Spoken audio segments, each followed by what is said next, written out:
Accidents often strike without warning, sometimes resulting in the most unimaginable deaths. In this video, we'll explore 5 shocking, real-life stories of people who met their end in the most bizarre and unthinkable ways.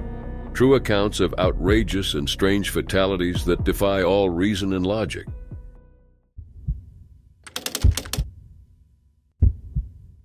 It was July 4, 2015 in Calais, Maine, near the Canadian border. Devin Staples, a 22-year-old from Orlando, Florida, celebrated Independence Day with friends and family.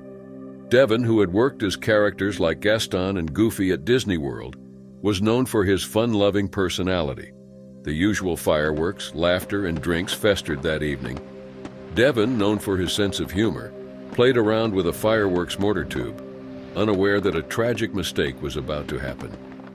The group was lighting fireworks throughout the night. At some point, Devin picked up the fireworks mortar tube and placed it on his head. His friends, thinking he was joking, tried to convince him to stop. Within seconds, Devin lit the firework, which exploded instantly, killing him. His brother Cody was nearby and described the scene as devastating, noting that nothing could be done to save Devin.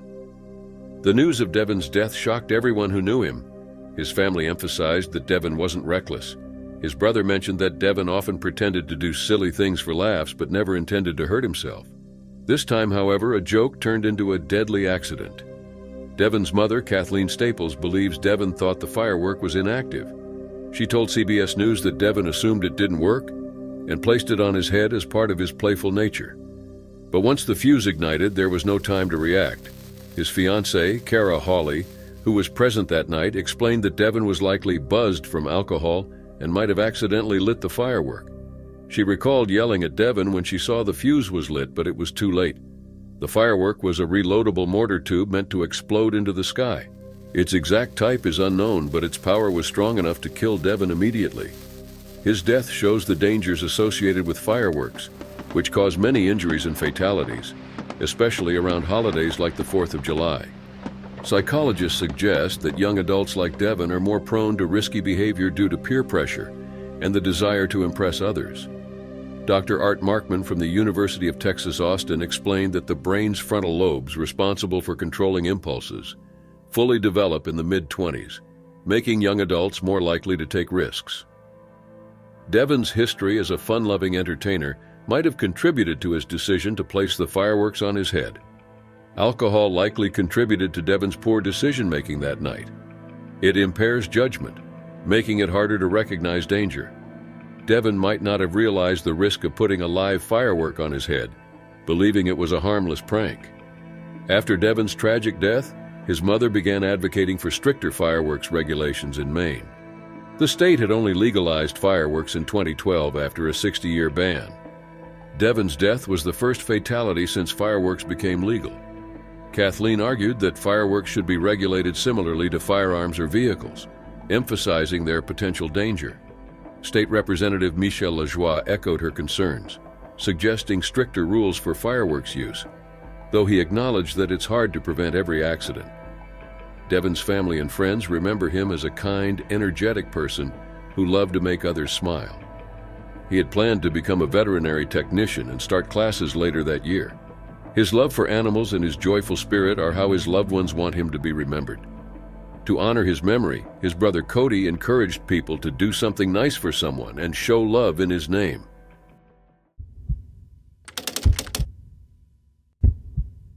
It was a cold night in 2004, and the world was under a global health crisis.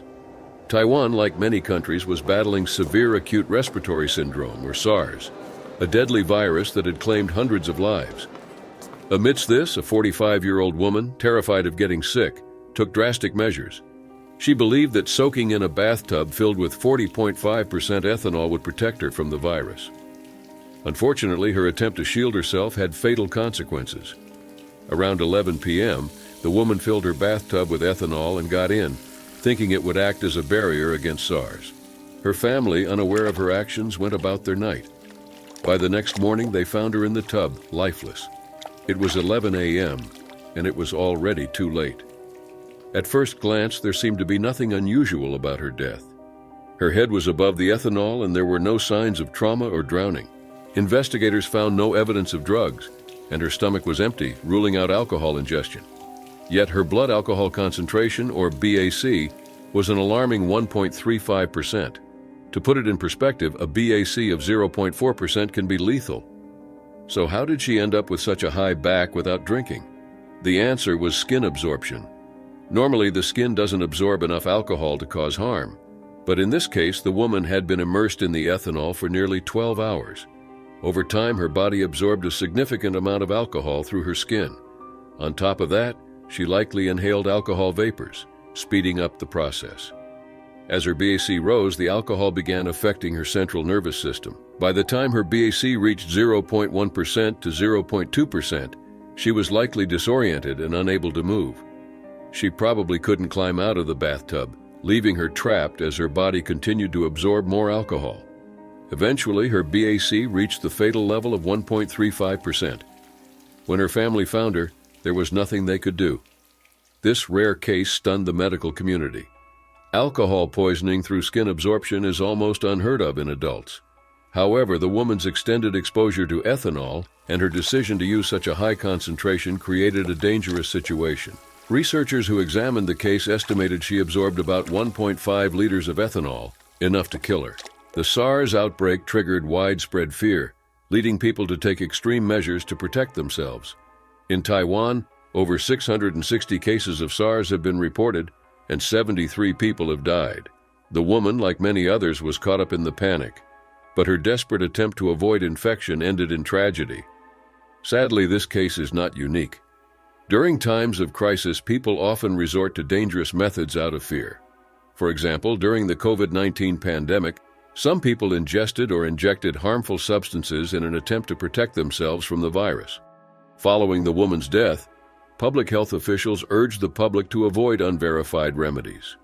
The World Health Organization, WHO, clarified that while alcohol-based hand sanitizers effectively kill germs, the amount of alcohol absorbed through the skin during regular use is safe. They warned against bathing in alcohol or using it in unsafe ways. This case reminds us of the dangers of misinformation and panic. In her attempt to protect herself from SARS, the woman inadvertently put herself at even greater risk. Her death was a tragic, preventable outcome, underscoring the importance of following reliable, science-backed advice during health crises.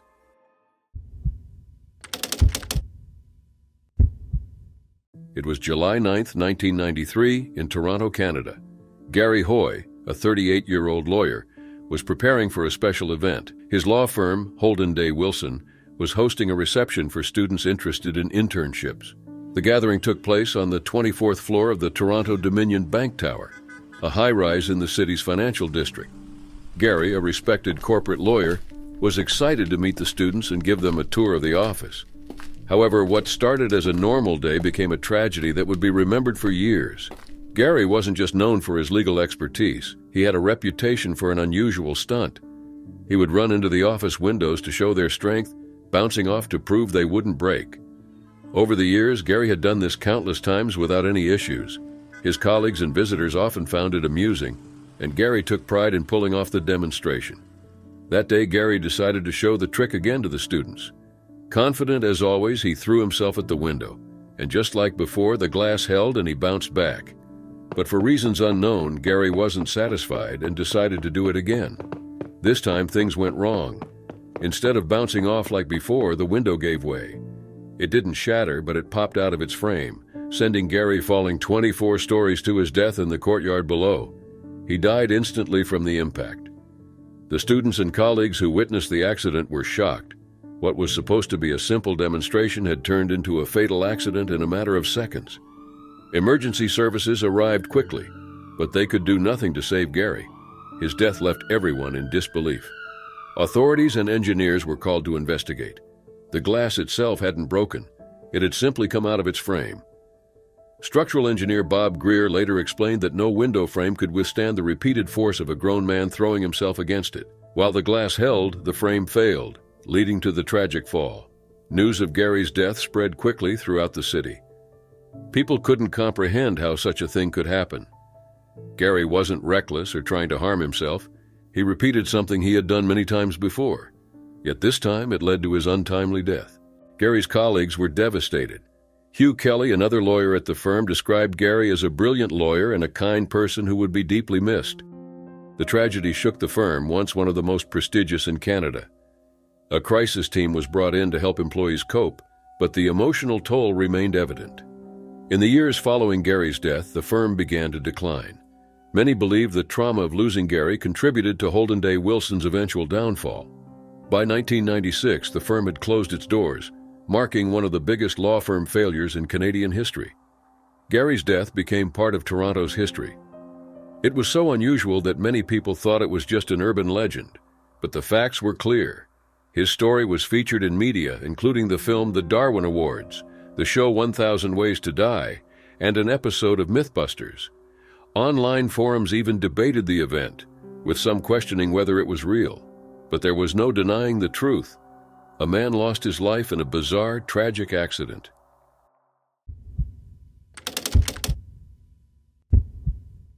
It was October 23, 2017, in the small coastal village of Kuala Sanglang, northern Malaysia. The Nine Emperor Gods Festival, a major Taoist celebration, was in full swing, and crowds gathered to witness various rituals, including one performed by Lim Ba, a famous Taoist medium. Known for his extreme physical endurance, Lim, who was 68 years old, had become a local legend through his ritual known as human steaming. In this act, he would sit inside a large metal wok and endure being steamed alive, showcasing his spiritual strength. Lim had captivated his followers with this dangerous ritual for over a decade. Many saw it as a powerful symbol of faith, and it had drawn crowds to witness Lim's perceived invulnerability. However, his family was deeply concerned. Lim had undergone heart surgery the previous year, and his health had been in decline.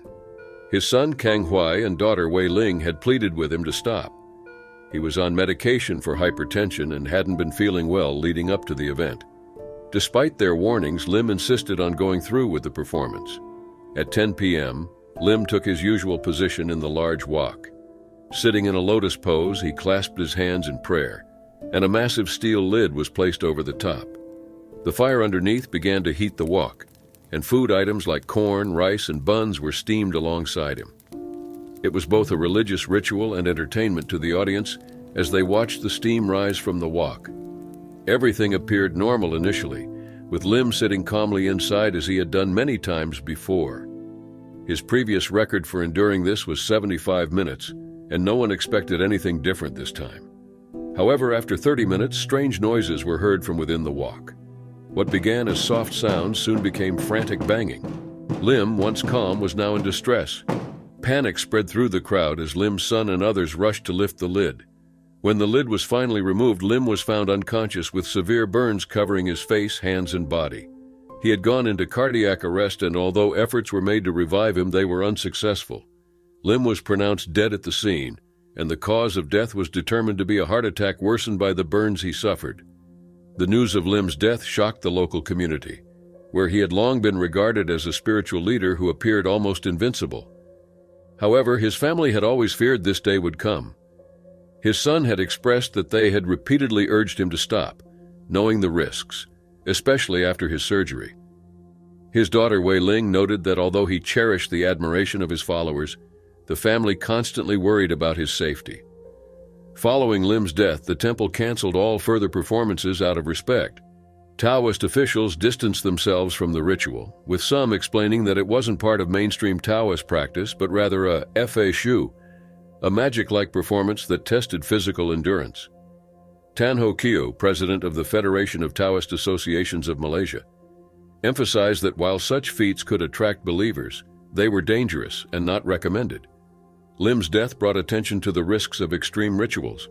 Malaysia, known for its religious diversity, has a long history of endurance-based religious acts.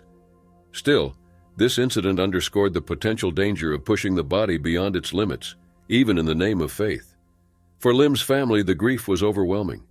They had always been aware of the risks, but his devotion to his followers and belief in his spiritual strength had always outweighed their concerns. Wei Ling noted that he had been performing these rituals for so long that they never imagined it would end this way. In the end, many wondered why Lim continued the ritual despite his deteriorating health. Having undergone heart surgery and being on medication for hypertension, it was clear that his body was no longer capable of handling such extreme conditions. Nonetheless, his belief in the ritual's power and his determination to continue ultimately proved to be too much for his weakening body to endure, leading to his untimely collapse.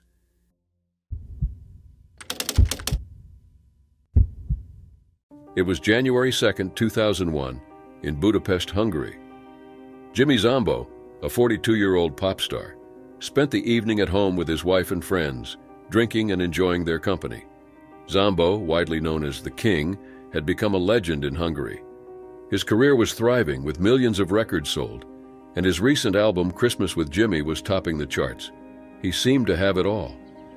That night, he was peaceful until early morning when Zambo became annoyed by a neighbor's rooster disturbing his sleep. Frustrated, he decided to scare it off with his 9mm Beretta. As an experienced gun owner and hunter, he didn't think twice. He fired 2 shots from a window, and the noise quieted the rooster. Relieved, he returned inside, confident the matter was resolved. Zambo removed the magazine and prepared to show it was empty to reassure his wife that the gun was safe. However, he missed a critical detail. A bullet was still in the chamber.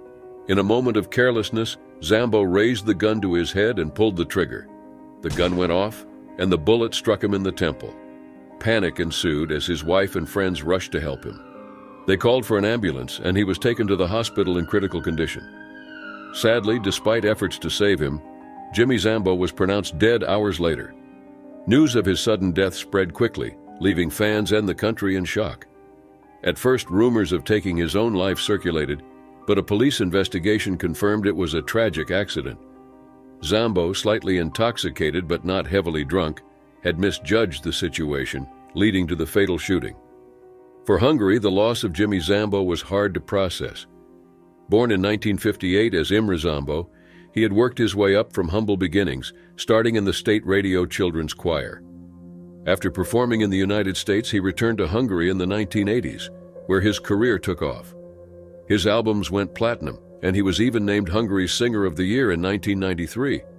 By his death, he hosted a popular TV show and had secured his place as the face of Hungarian pop music. As the details of his death became public, grief spread across the country. Fans gathered outside his home, lighting candles and laying flowers. Many were visibly heartbroken, mourning the man who had brought so much joy to their lives. His house became a shrine, with people leaving tributes in his memory. On January 5th, just days after his death, Zambo's body was laid out for public viewing at a Greek Catholic church on Sheppel Island. Over 30,000 people came to pay their respects. The next day, tens of thousands more lined the streets for his funeral. It was a grand, emotional event unlike anything Hungary had ever seen. Black horses drew his coffin, and mourners watched in disbelief as the procession passed by. The Mass, broadcast live on TV, showed Zambo's family flanked by 30 bodyguards, helping them through the massive crowd.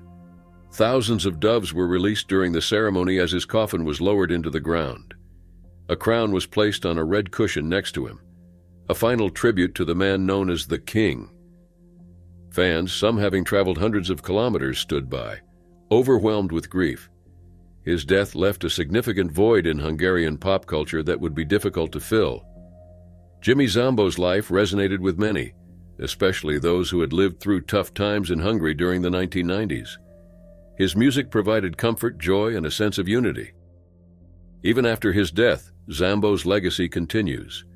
His home remains a place of pilgrimage, and fellow musicians have recorded tribute songs in his honor.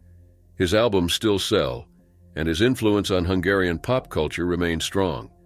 Jimmy Zambo was more than just a singer. To his fans, he symbolized hope, joy, and connection.